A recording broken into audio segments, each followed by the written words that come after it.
জয় গুরু। সত্যানুসরণ থেকে পাঠ করছি। ঠাকুর এখানে বলেছেন,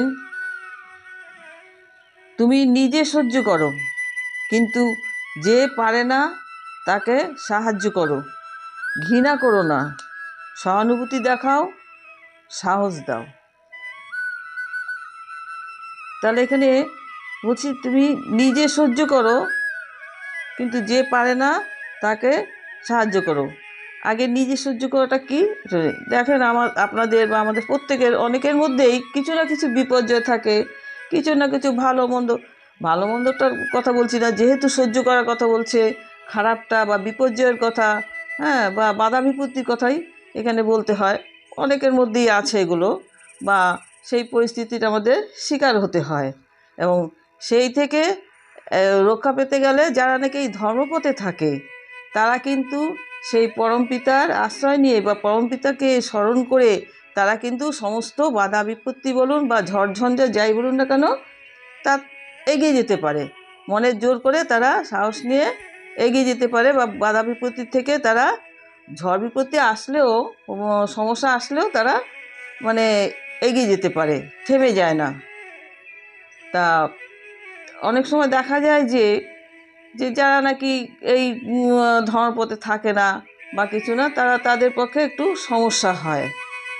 তা এই কথায় আমার একটুখানি নিজের কথা একটু বলার একটু ইচ্ছা জাগলো আর কি, যে ঠাকুরের পথে থাকলে সেই মতো যদি কোনো বিপত্তি আসে বা বড় রকমের ঝড় আসে, কি করে রক্ষা হয়ে যায়।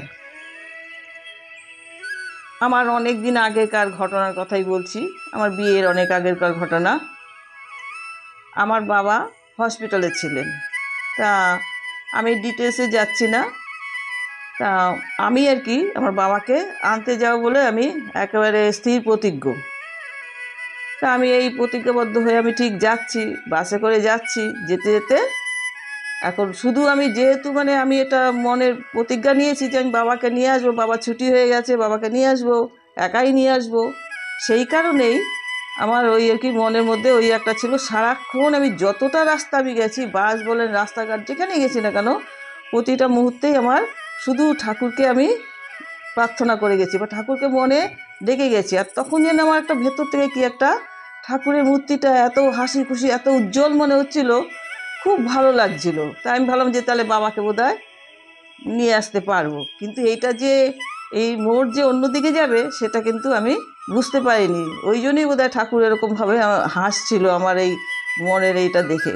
যাই হোক, আমি তো বাসে করে দিব্যি যাচ্ছি যাচ্ছি যাচ্ছি, হঠাৎ এই বাসটা আমার অ্যাক্সিডেন্ট হয়। অ্যাক্সিডেন্ট হয়ে কিন্তু সেখানে স্পট ডেড 3 জন। আমার চোখের সামনেই কিন্তু এরকম কারুর চোখ উপড়ে গেছে, হাত কেটে গেছে, আঙুল কেটে গেছে, নানা রকম। কিন্তু দেখেন, এমন অবস্থা, আমি কিন্তু ঠাকুরকে ডেকে যাচ্ছি, তখনও কিন্তু আমি বুঝতে পারছি না যে অ্যাক্সিডেন্ট হয়েছে। হঠাৎ করে আমার সেন্স আসলে, তো বাস তো পুরো উল্টে গেছে, তো সবাই তো নেমে যাচ্ছে, চিৎকার চেঁচামেচি করছে। তখন আমি কি করলাম, আমি ওই বাস উল্টে গেছে সেই অবস্থা, আমি লাফ দিয়ে নিচে নামলাম। নেমে তখন আমি দেখলাম যে আমার তো কিছু হয়নি। আমি কিন্তু সেই অবস্থা আমি বাবার কাছে চলে গেলাম হসপিটালে। কিন্তু সেখানে গিয়ে সবাই তো জেনে গেছে যে বাস অ্যাক্সিডেন্ট হয়েছে হয়েছে এরকম সব জানাজানি হয়ে গেছে। তখন আমি বললাম যে ওই বাসে আমি ছিলাম। কিন্তু তারপরে আমি দেখলাম আমার কিছু হয়নি। কিন্তু দেখলাম আমি তো বাঁ দিকে কাত হয়েছিলাম, ডান দিকটা আমার নীল হয়ে গেছে। আস্তে আস্তে আমি দেখছি যে অসুস্থ হয়ে পড়ছি। কিন্তু মজার ব্যাপার কি জানেন তো, এই যে ঠাকুরকে আমি ডেকে ডেকে ডেকে আমি যাচ্ছিলাম বাবাকে আনবো বলে, কিন্তু বাবার ছুটিও হয়েছে, কিন্তু বাবাকে আমি আনতে পারলাম না। সবাই বারণ করলো যে না, ওর এরকম পরিস্থিতি দেখলো যে আমি আস্তে আস্তে খুব আমার ব্যথাটা আস্তে আস্তে হচ্ছে, তখন বাবাকে আর আসতে দিল না। আমি ওই অবস্থায় বাড়ি ফিরে আসলাম। কিন্তু আমি অক্ষত অবস্থায় আসলাম, কিন্তু একটু সমস্যা আমার হয়েছিল। আমি যেমন বাসে ট্রেনে এগুলো চড়তে পারতাম না। তারপরে আমার এই বাঁ হাতে যেহেতু আমি হয়ে গেছিলাম, তার ডান হাতটা আমার নীল হয়ে গেছিলো। ডাক্তার দেখিয়ে যাই হোক মোটামুটি সুস্থ। তো অত বড় একটা অ্যাক্সিডেন্ট থেকে, হ্যাঁ, এই কারণেই আর কি ঠাকুর হাসছিলেন যে তুমি তো যাচ্ছ বাবাকে আনতে, তুমি তো বাবাকে আনতে পারবে না, হ্যাঁ, দেখো তোমার কি পরিস্থিতি। তাই অত বড় অ্যাক্সিডেন্ট থেকে যে আমি এতটা অক্ষত হয়ে আসলাম, তাহলে বুঝতে পারি বিপর্যয় তো আসতেই পারে। সমস্যা আসতেই পারে, কিন্তু যেহেতু আমি ঠাকুরের পথ ধরে বা ঠাকুরকে মনে করে করে আমি যেহেতু আমি যাচ্ছিলাম, সেহেতু দেখলাম যে ঠাকুর আমাকে পুরোপুরি মোটামুটি অক্ষত অবস্থায় রেখে, যেটুকু হয়েছে সেটুকু তো কোনো ধরাছোঁয়ার বাইরে, কেন অত বড় একটা অ্যাক্সিডেন্ট হয়েছে যেহেতু। যাই হোক, এইখানে এই কথাই আমি বলতে চাইছি যে ধর্মপথে চললে বা ঠাকুরের পথ ধরে বা ঠাকুরকে অন্তর থেকে ডেকে যদি আমরা ঠাকুরের পথ ধরে আমরা চলতে পারি, তাহলে কিন্তু আমাদের যত বাধা বিপত্তি আসুক না কেন, তাতে কিন্তু আমরা তার হাত থেকে রক্ষা পেতে পারবো। হয়তো হবে, সেটার থেকে কিন্তু আমরা মানে সেই মতো করে বেঁচে আসতে বা ফিরে আসতে পারবো।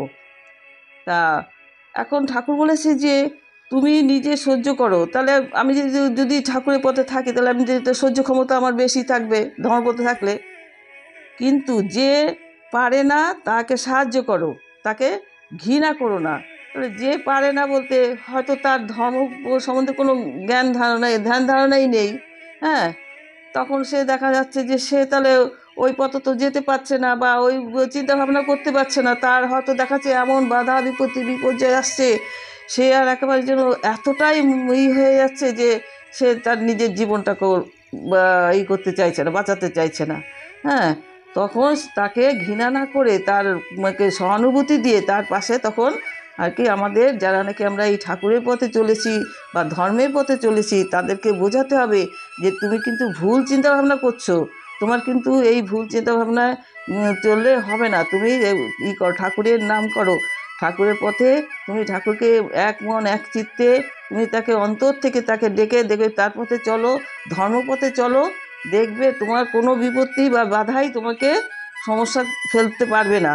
তোমার ঠিক সে সমস্ত বাধার থেকে তুমি এগিয়ে যেতে পারবে।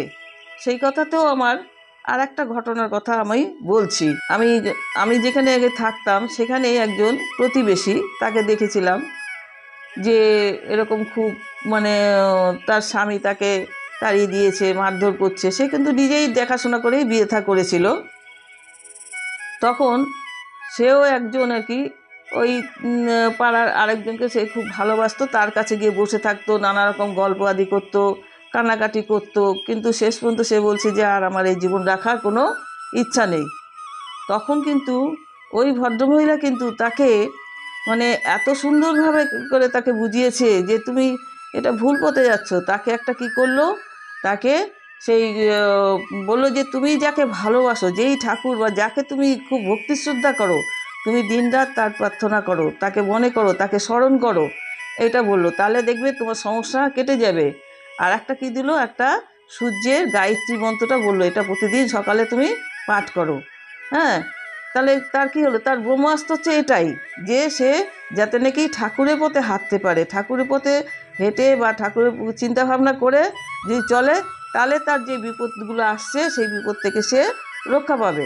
তা এইভাবে করে সেই তাকে বুঝিয়েছে, এই করেছে, পড়ার পরে তারপরে আস্তে আস্তে তার সেই সমস্যা সমাধান হয়ে গেল। তারপরে যাই হোক, পরে সে তার স্বামী পুত্র নিয়ে নাতি নাতনি নিয়ে সুখে শান্তিতে ঘর করছে, এখনও তারা খুব ভালোই আছে। তাহলে কি দেখা গেল, ধর্মপথে না থাকলে বা যদি সে বিপদে পড়ে, তাহলে বিপদে পড়লে তাকেও কিন্তু সেই তাকে ঘৃণা না করে, তাহলে তাকে আমরা কি করতে পারি, তাকেও যে ঠাকুরের পথে এনে যে না ঠাকুরকে ভালোবাসো, ঠাকুরকে তুমি অন্তর থেকে ডাকো, দেখবে ঠিক তোমার বিপদ তো থাকবেই, বিপদ থেকে রক্ষা পাওয়ার জন্য সে তোমাকে দেখবে সাহায্য করবে, তোমাকে এগিয়ে নিতে সাহায্য করবে। তোমার বিপদ সবসময়ের জন্য থাকবে না, বিপদ থাকবে, আবার বিপদ থেকেও তুমি উদ্ধার পেতে পারবে। এইভাবে করেই ঠাকুর বলেছেন যে তুমি নিজে সহ্য করো, কিন্তু যে পারে না তাকে সাহায্য করো। তাহলে এইভাবে করেই আমাদের সাহায্য করতে পারি আমরা সবাইকে, তাকে ঘৃণা না করে, তাকে সহানুভূতি দেখিয়ে, সাহস দেখিয়ে, মনের জোর দেখিয়ে আমরা তাকে এগিয়ে নিয়ে যেতে পারি।